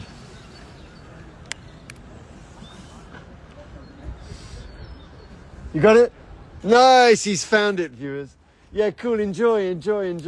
Yeah, lovely to meet you. Aapse milke badi khushi hui mere bhai. Yeah, viewers, that's funny, meeting a Kashmiri. Hello, sir, I'm from India, from itsram.am. Hello, Ram. Namaste ji. Let's have a look here. Let's have a look. Let's catch up with. Hello, sir, from Bipin Sharma. Hi, from Nitin Korde. Let me catch up. I hope I haven't missed any comments. Hello, Charles, from Gorakshare. Oh, look, Mona's written, you are perfect in Somali. Oh, how sweet. How lovely. You are perfect in Somali. Bless you, Mona. I'm not perfect, I'm not perfect. I'm not perfect at all, but I try. Viewers, good, the tide is out. It's much prettier when the tide is out because it feels like you're by the seaside. Viewers, the tide is out. Look, and there's Putney Bridge that I keep making videos on all the time, and there's about 30 or 40 videos that on my channel, viewers, if you trawl back, made on Putney Bridge. There are videos where I say Putney Bridge strikes again and stuff like that, loads and loads of them. And I live just over there, just next to the bridge, just over there where we were. So we're now we're also in Fulham, but we're sort of with the other side now, and there's Putney just over there. So so people think I live in Putney. I actually live on the Fulham side by Putney Bridge. And there's Putney. It's very nice, very lovely area, very sort of middle class. And you see all the boats there.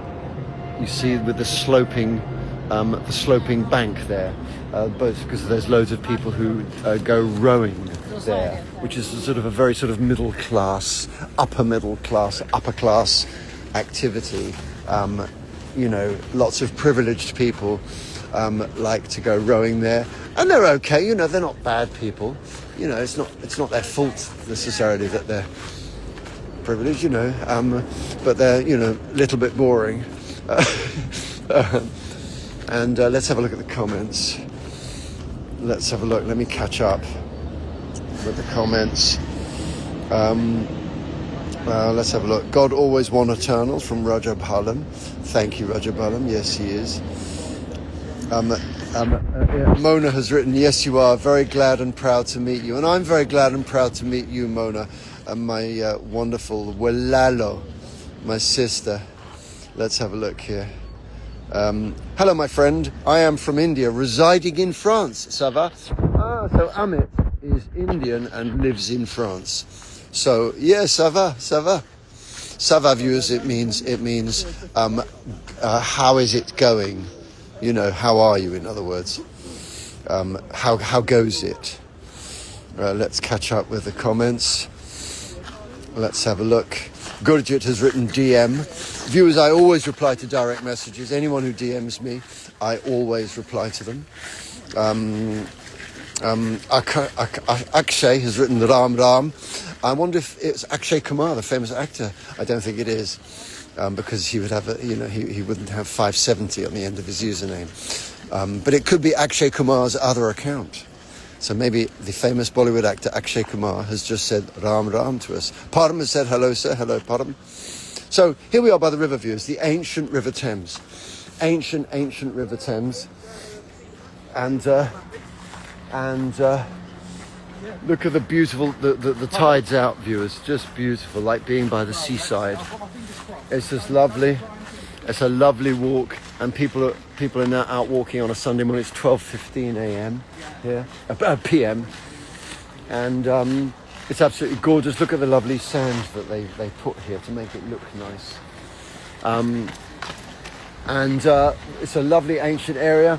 Imagine 2,000 years ago when the Romans sailed up this river and decided this might be a good place to settle, and created a tiny little settlement, and they called it Londinium, because in Latin you end words with us and So Yeshua in Rome was called Jesus, but he was born Yeshua. He spoke Aramaic in the Galilean dialect. And so they called this place Londinium. Now you'll read, viewers, and see videos talking about how London became called London. And they'll tell you it was a Celtic king. Celtic meaning the indigenous people before my lot arrived. It's all rubbish, it's all lies, it's all people trying to look good, as if they know something, especially these large broadcasters, these globalist, vile organisations that create these documentaries. Look, we've got a naked jogger, viewers. Look, well, he's not fully naked, just topless. It's all a lie, because they want to look as if they know stuff, and as if they have information, and that they're providing you with information. They're educating you, and that their program therefore is a good program, and you should watch their giant globalist taxpayer funded channel. Happy Easter. It's all a lie. Nobody knows, viewers. People should admit that nobody knows why it's called London. We absolutely do not know. There are no written records suggesting why London is called London. It is a complete mystery. We just have not the slightest idea. Every suggestion by people is just garbage. You can't even say we think that there may have been a Celtic king. No, we don't really. I mean, that's just some guy saying, I think. You know, it's this rubbish. We think. Well, who's we? We think. It is believed that. When you read things like, it is believed. Oh yeah, it is believed, is it? By whom? By whom? By you, you know, it is believed. Nobody knows, viewers. It's a mystery. We do not know it. So the world's sort of like most important, one of the major cities of the world, the world's only sort of truly totally global multicultural city, is called by a name that we have absolutely no idea why anybody. Haven't got a clue. The Romans wrote extensively about things, and so we read their literature.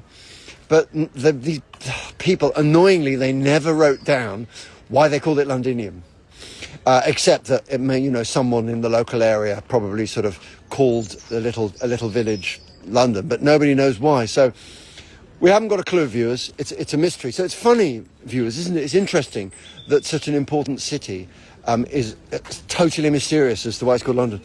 Let me catch up with the comments. Anand Pandey says hello. Hello, Anand Pandey. Hello from the Kingdom of Saudi Arabia. Old 7M0. The Kingdom of Saudi Arabia. How fascinating. And as you know, I've been learning Arabic in the Saudi indigenous dialect of Arabic, which people don't generally learn because all the Saudis speak standard Arabic. You can just speak standard Arabic and they'll understand you. No reason to learn the indigenous dialect. So because there was no reason to, I started doing it. So, so if you watch my film, Salvation, you can go to the link in my bio, or you can just, on YouTube, you just write Charles Dobara Salvation. If you go to my film, you'll see me in one of the later scenes speaking in specifically the Saudi indigenous dialect of Arabic. Should we sit down for a second? So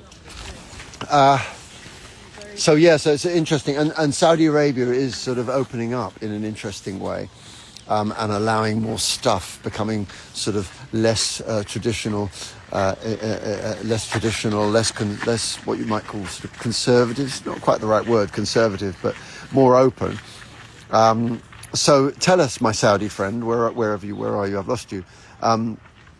What do you think of what's happening in Saudi Arabia? Is it getting better, or are there bad aspects?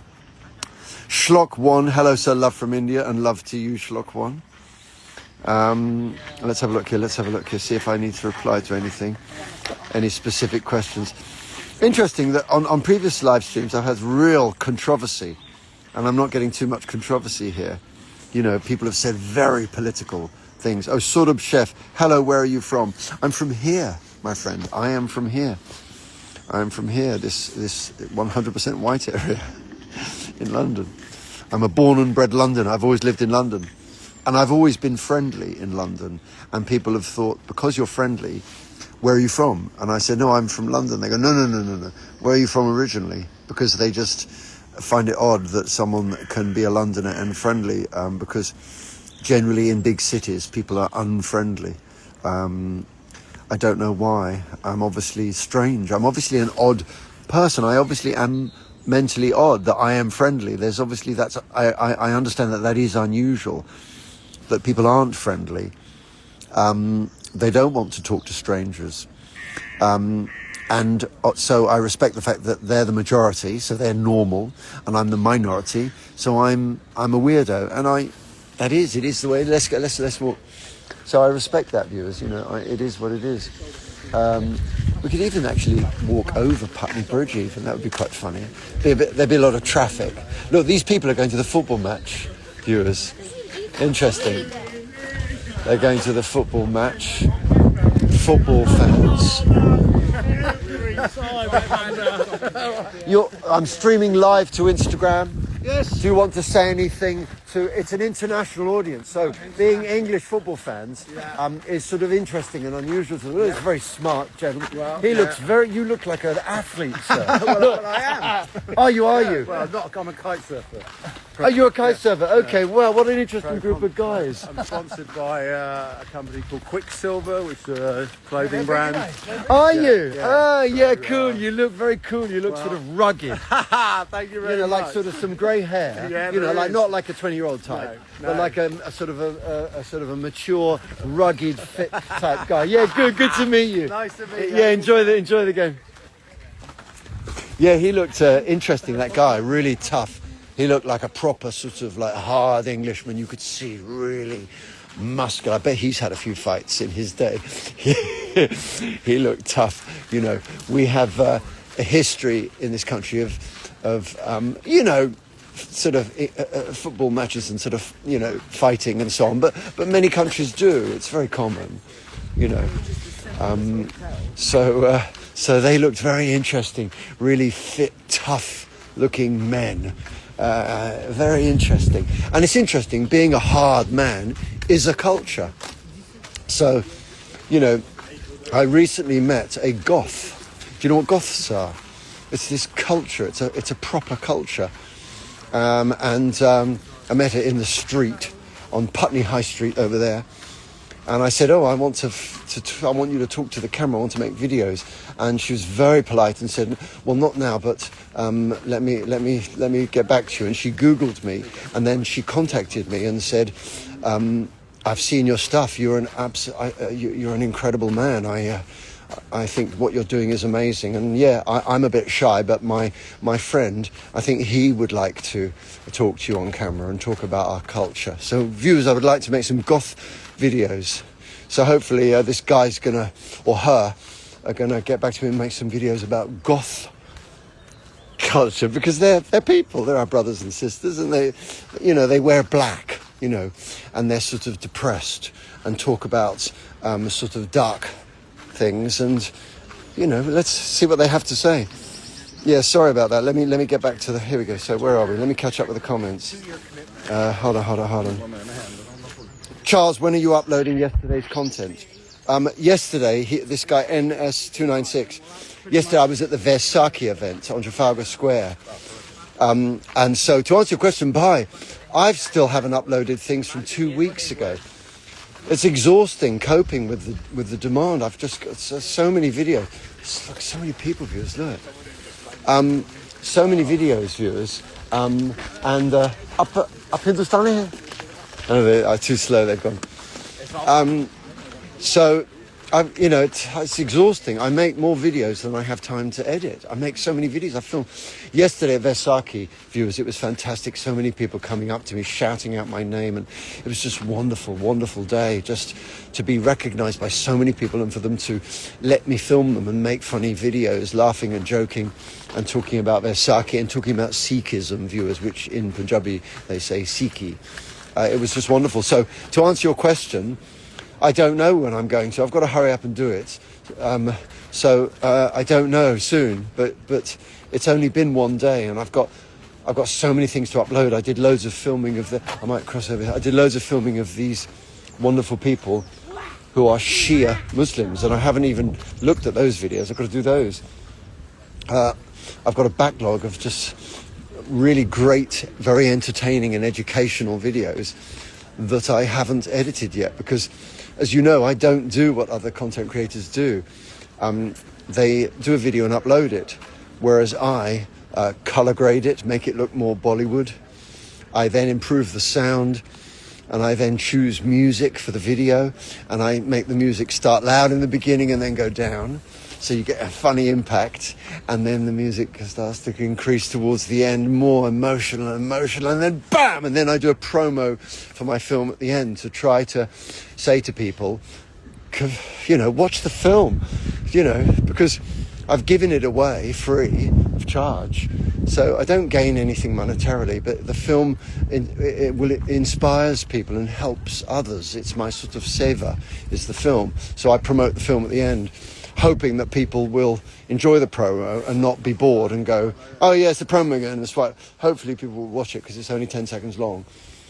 And that's what I do. So it takes ages to edit, do the music and the captions. I do the subtitles. It takes ages. Other people don't do them. Or if they do, they just use automated subtitles with loads of errors. So that's what they do. But what I do is I correct the errors and I go through it in detail. So I spend sort of about 5 hours for each video. So I'm working like 10 hours a day non-stop. It's just endless. I work in bed. I do a lot of my editing in bed when I go to bed and just sit there until I'm exhausted and then just close my eyes and go to sleep. So the last thing I do before I go to sleep is edit. Really, you're supposed to read a book or something or meditate. You're not really supposed to do that. It's bad for your health. But that's the life I lead. It's, so I hope that I've answered your question, Bhai. Hold on. Have you ever looked into the Muslim lantern on YouTube? Never heard of it, Bhai. I think you're going to like it. Okay. I'm going to go back at the recording of this, like the Muslim lantern. Okay, I'll check that out. The Muslim lantern. Someone's written Indranil written Jai Shri Krishna, Mere Bhai, or Benji. Is it Benji or Bhai? I think it's Bhai. Let's have a look here. Ahmed Mansoor has said hi. Mansoor. The origin of the name Mansoor. I can't remember what Mansoor means. Ahmed. I can't remember what that means as well. Ahmed. Yeah, what does the name Ahmed mean? Abdul means slave of God. Like in England you say like sheep, but in Islam, in Christianity you say sheep, but in Islam you say slave. You're a slave of God. We are his slaves. So, but Ahmed, I can't remember. Perhaps you could tell me. Khan Ali Khan's 01 says, "Are you Muslim?" No, I am not Muslim, and that's why I am able to inspire people. If I was Muslim, then it wouldn't be inspire. It'd just be some English convert sort of who's memorized the Qur'an. It wouldn't be a big deal, Whereas because I'm not, it means people think, well, in that case, why is he doing it? And obviously it's to inspire others. Let's have a look here. Any comments I need to with specific questions? Someone's written, "Hey bro." Diljit Dosanjh, Rupan Chowdhury has written Diljit Dosanjh. Yeah, he's amazing, Diljit Dosanjh. Really fantastic. He's brilliant. And my favourite Punjabi singer is Miss Pooja. She really is remarkable. Her voice, it sounds like auto-tune, but it isn't. It's her voice. It really sounds electronically adjusted, but it isn't. This woman sings like a machine. It's amazing. Her voice. There's no one like her. I absolutely love her. And I love Romantic Jut, one of her songs, the Tiger Style remix. I absolutely love it. It just is absolute rock and roll. It really makes me dance. Her voice is amazing, and I'd love to see her live. I'd love to meet her. Look, viewers, how beautiful this is. Like being at the seaside, and we're in almost the middle of London, viewers. You can walk to the centre of London from here. So there's Putney Bridge. So another sort of 20 minutes, and then I'll end the live stream because I'm dying for my lunch. I'm so hungry. Let's have a look here. Name of what? Hold on. Ahmed is a name of the prophet, and it comes from thanking. Ahmed is the name of the prophet. Interesting, Ahmed. Thank you. Let's have a look here. Hold on. Good afternoon. Someone's written, "You are a legend, Shabina." Hold on. Oh, you're Shabina. You are a legend, Shabina. It's so important to explain about all religions and their beliefs to get rid of prejudices. Resurrection Day, I worry what will happen. Whoop, I've lost your comment. Hold on. When Jesus returns to the earth. Yeah, because Christians believe he'll return. Muslims believe his return. Also, Hindus love Jesus as well. And those are the guys, they've seen the guys. Don't worry, I'm not filming you. Well, Huh? You're recording. You want me to say something to your friend? Somali again. Okay, what is it, live or to your family? Cool. Okay. You want me to say action when you anything. So you don't want me to film you? You can film. Okay. Viewers, here's the guy. He's lost his shyness now. Assalamu alaikum wallah. Say hi. What am I on a live video call with your friend? Yeah, it's a FaceTime.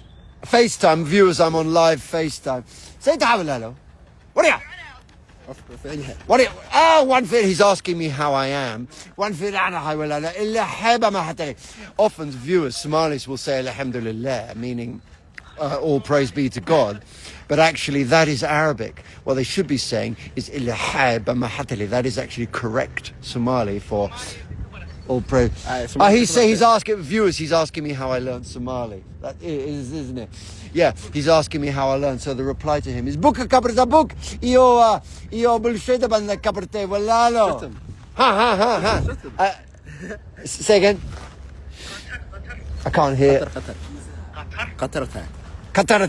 Hold on. Katarate. What is Katarate? What's Katarate? Katarate. You're amazing. Oh, bless you. You hear that, viewers? He's saying you're amazing. And you're amazing, Walalo. I was at Somyem yesterday. Do you know Somyem restaurant in Hanwell in West London? He's heard of it, viewers. I was there. They invited me through a DM, a direct message on TikTok. And so I said, okay. And they said, come to our restaurant. So I said, okay, viewers, if you invite me somewhere, I will just go to the place you've invited me to. I will meet anyone, anywhere, as long as it's somewhere in London. And I went and did loads of filming. So viewers, get ready for loads of videos from Somyem restaurant with loads of Somalis. We sung the national anthem. Do you know the national anthem? Do you know it? Of course I know it. Say the national anthem. Okay, should we sing the national anthem with the correct new lyrics? Qoloba alenki uwa ainu inagha kinua irku kalaye. How come I know the words and they don't? It's terrible. I know the old one. He knows the old one. Okay, yeah, there's a new national anthem which I've learned. Yeah, Barashaman accent, Malala, Barashaman accent. Yeah, cool, bless you. Oh, his smiling face, how lovely. How funny that they haven't learnt the words to their national anthem and then they meet me, these Somalis, and I teach them the words to their own national anthem. It's hilarious. It's so funny. You know, and obviously maybe there's something wrong with me, mentally wrong with me, that I want to learn the national anthem of another country. I can't help it. I want to learn it because I love the people and I want to respect their culture so I study their stuff and I thought it'd be good to learn. It's a song, so it's good to learn it. And so let's have a look. Dill, you are good, Mr. Charles. You can speak many languages and mix with different people. And you are good, Dill. You are in viewers. Dill, this guy, he doesn't upload videos or anything like that. It's just a private account. But he is the greatest Indian I've ever met. Let's have a look here. Tell me about the FMCG industry in London. I don't know what that is. You have to tell me what that is. I don't know what that is. So, viewers, let me take you through this tunnel for emotional reasons. I live the other side. And it's to say to you, viewers, that if you have problems in your life, I wish that millions of people would watch this, but if you have problems in your life, try to remember you're not in a dark pit of depression. You're here with me, viewers. You're with me in a tunnel. This is where you are. It's a tunnel, viewers. And things will get better. However bad things are. If you keep going, if you just get up, eat, try to do something, try to achieve something, go to bed again, and just keep living without doing anything extreme, there is light. And if you just keep slowly walking, you just keep walking, there is something at the end. You're not in a dark pit of depression, you're in a dark tunnel of depression. And that's what I'm trying to say to all my viewers all over the world. You're here in a miserable dark tunnel, not a miserable dark pit. So let's keep going. You see what happens when you just exist, just keep eating and sleeping and just existing. Persevere through the depression, and then look what happens. Eventually, there's hope. There is hope. So I like that tunnel. I find it emotional. And now we are at the place where magic happens. And I ought to really end the video on Putney Bridge. Viewers, this is where magic happens, where I make so many of my videos. You look a little bit like Andrew Tate, doesn't he? He's got the same sort of goatee beard. No, but he's very physically fit. There are other things like Christian Eriksen, which is a better. Oh, I don't know who he is. Viewers, we're up on Putney Bridge now. Look, here it is, where magic happens, viewers. Putney Bridge.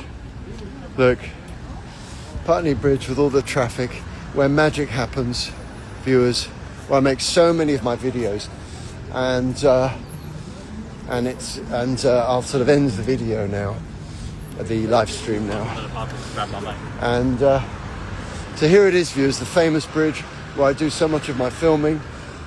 There must be about 30 or 40 videos on my channel filmed here on Putney Bridge, viewers, in many different languages. All there's loads of Bhojpuri ones, Hindi ones, Urdu ones, Arabic ones, loads of different languages here on Putney Bridge. It's a very amazing place because I walk across here to go and get a coffee after my lunch, and I bump into people on the bridge. So loads of people are joining. I'm trying to end the live stream, and loads of people are joining. So I hope you enjoyed talking to those Somalis singing the national anthem and everything. So bless your hearts. I'll end the live stream now because I'm hungry. I need lunch. And oh my God, loads of people joining. Stop joining. Stop joining. I'm going to end the live stream. So there you go. I did the live stream because it's Easter Sunday, Resurrection Day. So happy Easter, everyone. There's the church there that we were in.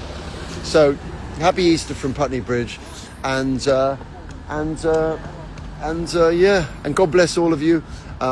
It's a lovely place, and God bless all of you. And I'm gonna have some lunch, and then I'll spend the whole afternoon sitting in a cafe, editing on my iPad, editing the videos, and I'll upload more videos. I try to upload sort of at least once. I mean, I've never missed a day, viewers. 7 days a week, I have never missed a day. I upload every single day, and I won't let you down. I upload every day to Instagram, TikTok, and YouTube every day, and I usually upload 2 videos. So I'll upload later, and lots of love to you all. It's awful saying goodbye with so many people joining while I'm speaking. But I can't keep talking forever. So, okay, so 5, 4, 3, 2, 1. Goodbye, viewers. And message me, say hello to me. Go to YouTube as well, because that's where my long stuff is. Not just these short little videos. Go to YouTube, say hello on YouTube, and watch my film Salvation, because it is my story. It explains why I do all this. It explains why I've learnt these languages. So go to my YouTube, viewers, and watch the film Salvation. It's on Amazon, but it's free on YouTube. So Amazon hate it when I say that. So it's free on YouTube. So I'm going to hang up now, viewers. God bless you all, you sweethearts, my wonderful Dobara family. I'm going to hang up now. I love you all. You're just wonderful. So I'm going to hang up now. 3, 2, 1. Hanging up now. 3, 2, 1. And end of live